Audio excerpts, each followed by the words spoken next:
Bismillahirrahmanirrahim. Assalamualaikum warahmatullahi wabarakatuh. Kita lanjutkan. Di sini ada sedikit yang perlu saya sampaikan juga. Google Colab.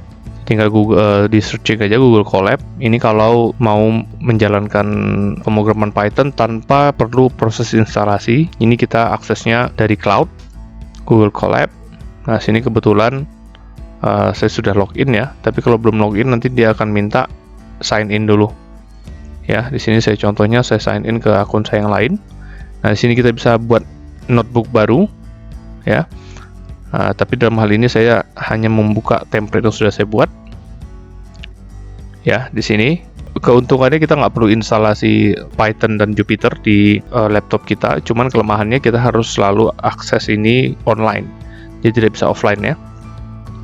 Nah, di sini silabus yang akan kita pelajari. Pertama, tipe data.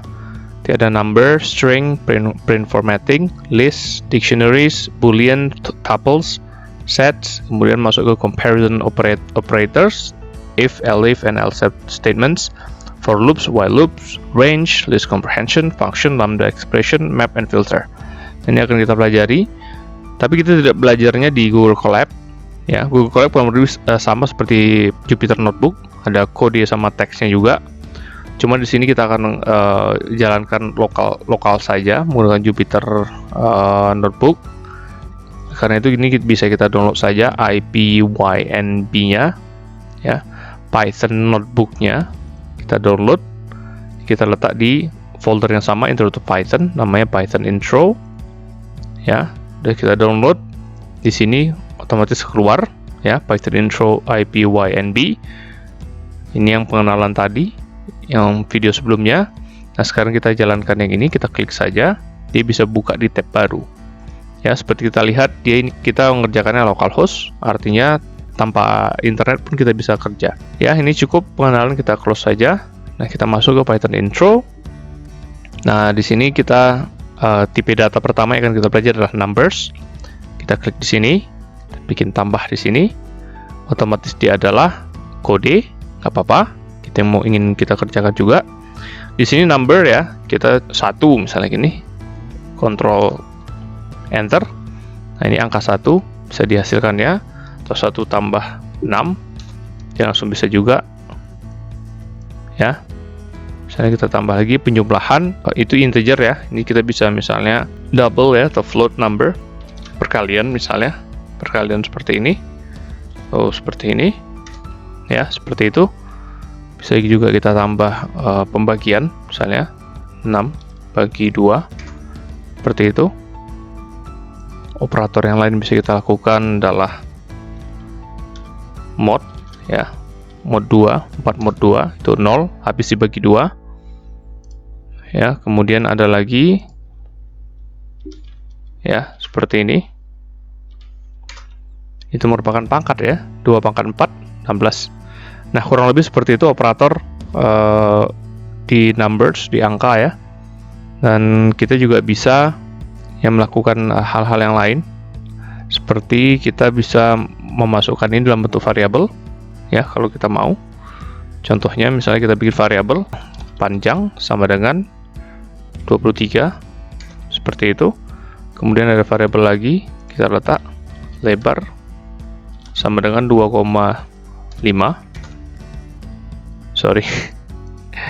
Sama dengan hilang ya, seperti itu, lebar 2,5. kemudian kita tambah luasnya ya, luas sama dengan panjang kali lebar, seperti ini. Nah, kemudian luasnya bisa kita tampilkan, luas, nah 57,5 ya, seperti ini contohnya. Integer dikalikan dengan float, dia menjadi float seperti ini.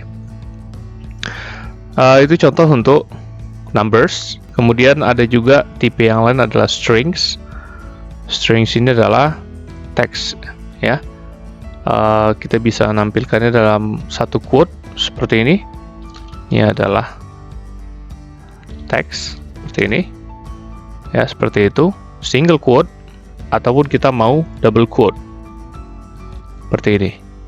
Ini adalah teks seperti itu ya, sama saja. Nah, kenapa bisa ada dua perbedaan seperti ini? Itu kita perlu kadang perlu menuliskan Al-Quran, misalnya seperti ini. Al-Quran. Nah, jadi kan ada petiknya ya. Kalau kita tulis seperti ini kan jadi error dia. Dia nggak tahu ini adalah string ataupun apa. Jadi kita perlu nge-wrap ini, artinya menuliskan petik di ujung dan ujungnya ya. Tapi kita tetap mau menampilkan petik satu ini. Artinya di sini kita perlu bikin petik 2. Nah, seperti ini. Maka petik yang ini akan ditampilkan Al-Quran seperti ini ya. Kemudian sama halnya seperti sebelumnya, seperti string sebelumnya, ini kita seperti integer number sebelumnya, kita juga bisa meletakkan ini dalam bentuk variabel ya. Misalnya variabelnya adalah kata sama dengan Al-Quran seperti ini. Kemudian bisa kita tampilkan kata tersebut seperti ini ya. Kemudian kita juga bisa tapi ini sebenarnya kalau untuk di Jupyter Notebook kita bisa menuliskan variabel kemudian kita enter aja seperti ini. Dia bisa jalan. Cuman ketika kita melakukan pemrograman nanti Python itu kita harus ngeprintnya menggunakan metode print seperti ini. Nah, kalau bisa dilihat nanti out ini nggak ada. Nah, seperti itu. Jadi ini cara yang tepat ketika kita mau melakukan pemrograman nanti dalam Python ya. Ketika misalnya menggunakan IDE seperti PyCharm misalnya, nah itu kita perlu bikin dalam bentuk menggunakan metode print seperti ini ya. Jadi print kata, langsung keluar kata. Nah, kemudian mau kita print lagi misalnya tadi di atas kita ada number ya, luas ya, luas koma kata seperti ini ditampilkan, luas tadi dan kata di sini. Nah, bagaimana kalau kita mau nampilkan dengan format tertentu? Nah, ini kita bisa menggunakan print formatting ya. Misalnya kita mau nampilkan formatnya, ini kan kita bikin luas koma kata, dia ada satu spasi saja seperti ini, kita tampilkan dua-duanya. Sekarang kita mau ada pemisahnya ya. Misalnya di dalam sini kita mau ada seperti ini untuk luasnya ya. Misalnya gini, kita bikin luas titik 2 ini, kemudian kita bikin dan misalnya kata adalah seperti ini ya. Jadi yang ada dalam kurung kurawal ini adalah variabel yang kita tampilkan. Nah, tapi caranya ini tetap harus di dalam string seperti ini ya, di dalam string ya. Kemudian variabel yang kita tampilkan ini kita letak di luar dengan cara titik stringnya titik format, baru buka kurung. Di sini kita tampilkan urutannya dari kiri ke kanan, dari sini ke sini. Nah, yang pertama itu luas koma kata. Nah ya, sebelumnya saya tinggal printkan seperti ini tapi tanpa ada format. Sekarang kita mau bikin format seperti ini, luas koma kata. Dia akan tampil luas ini dan kata adalah Al-Quran seperti ini ya. Ini contoh ngeformat output dari Python ya. Dia mengikuti urutan dari sini, urutan pertama, kedua, kita ikut aja sini dan sini. Cuman ada cara yang lain untuk mulai dari Python 3.6. Itu ada cara yang lebih singkat dan saya rasa lebih mudah ya. Ini copy paste.